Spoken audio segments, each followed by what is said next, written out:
तर आज आहोंनी आणलेलं आहे चिकन. तर आज माझ्याकडेच त्यांनी चिकन बनवायची ड्युटी दिलेली आहे.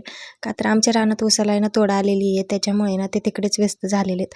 म्हणून मग मीच इथे ना त्याला शिजायला वगैरे घालून ठेवलं, पिवळं केलं म्हणजे. आणि नंतर भाकरीसुद्धा लगेच करून घेतल्या.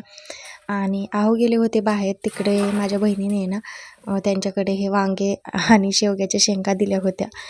मला वाटलं नव्हतं ती शेवग्याच्या शेंगा देईल, का तर ती बोलली होती की लय वरती येतात, ते काढायला जमणार नाहीत. पण तरीही तिने त्या दिल्या.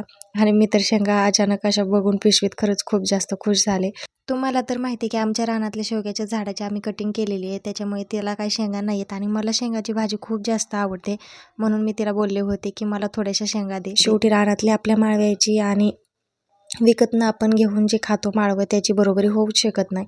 संध्याकाळी आहोंनी मस्त असं त्यांच्यासाठी इथे चिकन बनवलं. आणि आमच्या दोघींसाठी मी इथे वांगे भाजलेली होती.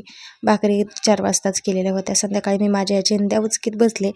या चिंध्यांमधले मोठाले अस्तरचे तुकडे मी बाजूला काढून ठेवले कट करून, का तर नंतर कोणाच्याही ब्लाऊजला जर कमी पडलं अस्तर तर तिथे जॉईंट द्यायला हे उपयोगाला येतं. आणि बाकीच्या चिंध्या ना एक जणीला पाहिजे होत्या उशी करायला, तर त्यांना दिल्या. ब्लॉग आवडला असेल तर व्हिडिओला लाईक, शेअर, सबस्क्राईब करायला विसरू नका.